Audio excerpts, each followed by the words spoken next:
Hello to all. हम लोग आज एक बहुत महत्वपूर्ण टॉपिक पढ़ने जा रहे हैं जेनेटिक इंजीनियरिंग के अंदर, और वो है क्लोनिक वाहक। यूं समझ लीजिए, इस क्लोनिंग वेक्टर के बिना जेनेटिक इंजीनियरिंग की या रिकॉम्बिनेंट डीएनए टेक्नोलॉजी की कल्पना भी नहीं की जा सकती है। ओके, सबसे पहले आपको ये जानना होगा कि वेक्टर क्या है। यूं समझ लो कि ये हमारी बायोटेक्नोलॉजी की गाड़ी है, जिसमें कि हम वांछित डीएनए या विजातीय डीएनए नामक सवारी को बिठाते हैं। तो जेनेटिक इंजीनियरिंग की बायोटेक्नोलॉजी की गाड़ी कौन है? वेक्टर। और सवारी कौन है? विजातीय डीएनए, वांछित डीएनए, यानी कि डिजायर्ड या फॉरेन डीएनए। गाड़ी का काम क्या होता है? सवारी को डेस्टिनेशन पर, मंजिल पर ले जाना। वैसे ही वेक्टर का काम है पैसेंजर डीएनए को, यानी कि विजातीय डीएनए को, वांछित डीएनए को परपोषी कोशिका में लेकर जाना। ओके, सो हम उसी वेक्टर की बात कर रहे हैं। वह डीएनए जो किसी विजातीय डीएनए, यानी कि आई वांट टू से एलियन डीएनए और फॉरेन डीएनए को किसी उपयुक्त परपोषी कोशिका, यानी कि होस्ट सेल में स्थानांतरित करने में कैरियर का काम करता हो, उसको हम क्या कहते हैं? वेक्टर कहते हैं। वेक्टर का काम होता है ले जाने वाला। ये वास्तव में वाहक है। ये वेक्टर जो है वो फॉरेन डीएनए को, विजातीय डीएनए को होस्ट सेल में स्थानांतरित करने का काम कर रहा है। इसका मतलब ये हुआ कि the vector is the carrier of the foreign DNA. Okay, एक बार फिर से बता दूं, वह डीएनए जो किसी विजातीय डीएनए को किसी उपयुक्त होस्ट सेल में स्थानांतरित करने के लिए कैरियर का काम करता हो, ऐसे डीएनए को हम वेक्टर डीएनए कहते हैं। ओके, नाउ जो वेक्टर है उसके अंदर कुछ क्षमताएं होनी चाहिए। ओके, वाहक में प्रतिकृति करने की क्षमता होनी चाहिए। ये एक वेक्टर का सबसे इंपॉर्टेंट कैरेक्टरिस्टिक है कि उसके अंदर प्रतिलिपियां, कॉपीज बनाने की क्षमता हो, यानी कि उसके अंदर रेप्लिकेशन की क्षमता हो, ताकि जब हम उस वेक्टर डीएनए के साथ में हम किसको जोड़ें, विजातीय डीएनए को जोड़ें, तो वेक्टर जो है उसकी जो आने वाला, बाहर से आने वाला जो बाह्य डीएनए या वांछित डीएनए, उसकी खूब सारी क्या बना दे? प्रतिकृतियां या उसकी कॉपीज बना दे। ओके, तो वाहक में प्रतिकृति करने की क्षमता होनी चाहिए, इसलिए इन्हें रेप्लिकोन्स भी कहते हैं। तो question arises that why vectors are called as रेप्लिकोन्स।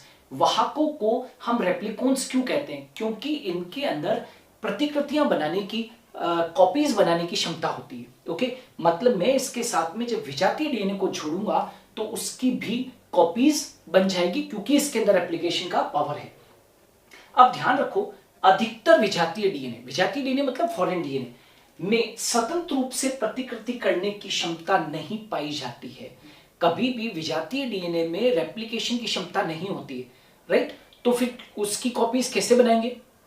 तो इसीलिए तो हम विजातीय डीएनए को जोड़ते हैं वाहक के साथ में, ताकि परपोषी कोशिका में जब क्लोनिंग हो तो उसकी जो विजातीय डीएनए, उसकी कई सारी प्रतिकृतियां बनाई जा सके। तो याद रखना, विजातीय डीएनए में स्वतंत्र रूप से प्रतिकृति करने की क्षमता नहीं होती, लेकिन वेक्टर के अंदर स्वतंत्र रूप से प्रतिकृति करने की क्षमता होती है। अतः यदि विजातीय डीएनए को वेक्टर डीएनए के साथ जोड़ दिया जाए तो विजातीय डीएनए भी रेप्लिकेशन करने की क्रिया करने लगता है। तो स्वतंत्र रूप से कभी भी विजातीय डीएनए रेप्लिकेशन नहीं करेगा। जब तक उसको वेक्टर के साथ में नहीं जोड़ोगे तब तक वो रेप्लिकेशन नहीं करेगा। ओके, अच्छा, ये जो वेक्टर्स होते हैं एक किसी भी अच्छे वाहक के लिए, देखिए वेक्टर्स बहुत सारे हैं। मैं नेक्स्ट वीडियो के अंदर पूरा टाइप्स ऑफ वेक्टर्स भी आप लोगों को डिटेल के अंदर पढ़ाऊंगा, ताकि आपको किसी भी तरीके की प्रॉब्लम ना रहे, राइट? लेकिन वेक्टर्स के टाइप्स पढ़ने के पहले इन जनरल कोई भी एक अच्छा वेक्टर हो, चाहे प्लाज्मिड हो, चाहे बैक्टीरियोफेज हो, चाहे कॉस्मिड हो, चाहे फेजमिड हो, चाहे यीस्ट आर्टिफिशियल क्रोमोसोम यैक हो, चाहे bacterial artificial chromosome bacterial artificial chromosome हो, कोई भी वेक्टर हो, एक अच्छे वेक्टर के कुछ गुणधर्म होने चाहिए। इसीलिए मैंने अपनी इस वीडियो के अंदर क्लोनिंग वाहक के कुछ गुणधर्म लिखे हैं जो सभी अच्छे वाहकों के ऊपर एप्लीकेबल होते हैं। ओके, जैसे कि देखिए, क्लोनिंग वाहक के गुणधर्म की बात करें तो किसी भी एक वेक्टर का कॉपी नंबर उच्च होना चाहिए, राइट? किसी भी एक वेक्टर का कॉपी नंबर उच्च होना चाहिए। तो देखो, विजातीय डीएनए को वाहक डीएनए के साथ जोड़ने पर उसकी उतनी ही कॉपीज बनेगी जितना वेक्टर का कॉपी नंबर होगा। देखो, वाहक डीएनए के पास में रेप्लिकेशन की क्षमता है, विजातीय डीएनए के पास में रेप्लिकेशन की क्षमता नहीं है। जब आप विजातीय डीएनए को वाहक डीएनए के साथ में जोड़ोगे तो विजातीय डीएनए की उतनी ही प्रतिकृतियां होस्ट सेल में बनेगी जितना कि वेक्टर का कॉपी नंबर होगा। तो मान लीजिए कि किसी वेक्टर का कॉपी नंबर उच्च है तो होस्ट सेल में वाहक डीएनए की उतनी ही कॉपी बनेगी जितना कि उस वेक्टर का कॉपी नंबर होगा। मानो कि एक बैक्टीरियोफेज वेक्टर है, जीवाणुभोजी, राइट, एक अच्छा वेक्टर है। अब मान लीजिए कि पर सेल के अंदर उसका कॉपी नंबर जो है वो 50 है, तो विजातीय डीएनए की भी कितनी प्रतिकृतियां बनाने की क्षमता रखता होगा? 50 की। तो याद रखना, एक अच्छा वेक्टर वह है जिसका कॉपी नंबर उच्च होगा। क्लियर? नंबर 2, बहुत इंपॉर्टेंट प्रॉपर्टी है, ये गुणधर्म है क्लोनिंग वाहक का, origin of replication. Origin of replication, इसको शॉर्ट में हमेशा अपने ओराई कहते हैं। मैं आगे चलकर इसके बारे में और ज्यादा डिस्कस करूंगा मेरे अगले वीडियोस के अंदर, ठीक है। ओरिजिन ऑफ रेप्लिकेशन क्या है? रेप्लिकेशन का मतलब क्या होता है? प्रतिकृति, मतलब ये वह बिंदु है जहां पर रेप्लिकेशन शुरू होता है। मतलब इस बिंदु पर जब आप आकर विजातीय डीएनए को आप जोड़ोगे तो विजातीय डीएनए का भी क्या होगा? रेप्लिकेशन होगा, ठीक है।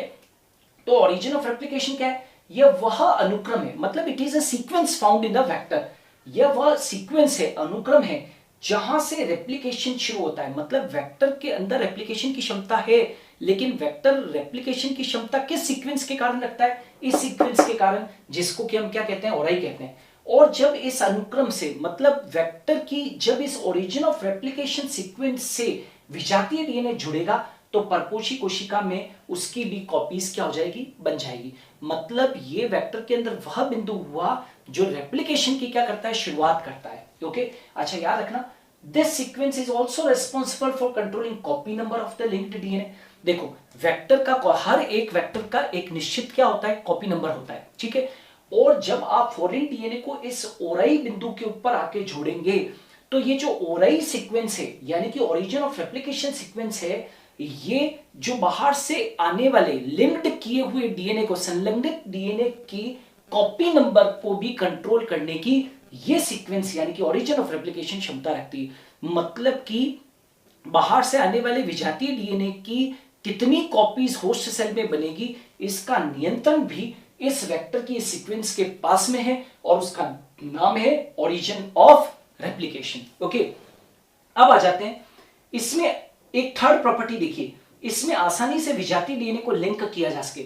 मतलब एक अच्छा वेक्टर वह होता है जिसके अंदर हम आसानी से विजातीय डीएनए को लिंक कर सके, उसके अंदर दिक्कत नहीं आनी चाहिए। ओके, यह परपोषी कोशिका में रेप्लिकेशन के लिए स्वतंत्र होना चाहिए। मतलब एक वेक्टर, एक अच्छा वेक्टर वह है जो कि जब विजातीय डीएनए को यह वेक्टर जब होस्ट सेल में, परपोषी कोशिका में लेकर जाए तो वहां पर रेप्लिकेशन के लिए क्या होना चाहिए? स्वतंत्र होना चाहिए। मतलब कि परपोषी कोशिका में होस्ट सेल के अंदर वेक्टर जब रेप्लिकेशन करे तो रेप्लिकेशन के लिए वो वहां पर क्या होना चाहिए? स्वतंत्र होना चाहिए, इस पे किसी का कंट्रोल नहीं होना चाहिए। ओके, अच्छा, यह परपोषी कोशिका में आसानी से प्रवेश कर सके तथा पुनः पृथक्कृत हो सके। मतलब एक अच्छे वेक्टर की पहचान है कि ये परपोषी कोशिका में, यानी कि होस्ट सेल में आसानी से प्रवेश कर सके। राइट, आप जानते हो कि जब आप वेक्टर से विजातीय डीएनए को जोड़ते हो, राइट, तो रिकॉम्बिनेंट डीएनए बनता है और रिकॉम्बिनेंट डीएनए फिर हम किस में डालते हैं? परपोषी कोशिका में। तो परपोषी कोशिका में आसानी से ये प्रवेश कर सके, ये इसका गुणधर्म होना चाहिए। और बाद में जब हम उसको पृथक करना चाहें होस्ट सेल से तो आसानी से हम पृथक भी कर सकें। मतलब इंट्रोडक्शन और फिर वापस से उसका आइसोलेशन होस्ट सेल से आसान हो, हम ये एक वेक्टर की कैरेक्टरिस्टिक मानते हैं। फिर आ जाते हैं, वाहक जो अणु होता है, वाहक अणु में विशिष्ट प्रतिबंध स्थल होने चाहिए।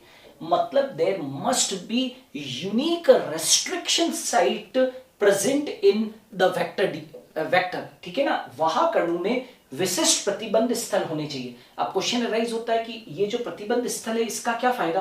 तो इन प्रतिबंधन स्थलों को रेस्ट्रिक्शन एंडोन्यूक्लियस एंजाइम जो है, यानी कि मॉलिक्यूलर सीजर या आणविक कैंची पहचानेगी, राइट, और पहचान हो जाएगी तो वाहक अणु के इन प्रतिबंधन स्थलों के वहां पर सीमाकारी एंडोन्यूक्लियस अपना एक्शन देगा और वहां से उसको काट देगा ताकि हम आसानी से विजातीय डीएनए का उन कटे हुए स्थानों के अंदर प्रवेश करवा सके और एक रिकॉम्बिनेंट डीएनए का कंस्ट्रक्शन कर सके। ओके, अब आ जाते हैं, इनमें चिन्हित स्थल होने चाहिए, है ना, मतलब इनमें सेलेक्टेबल मार्कर साइट्स।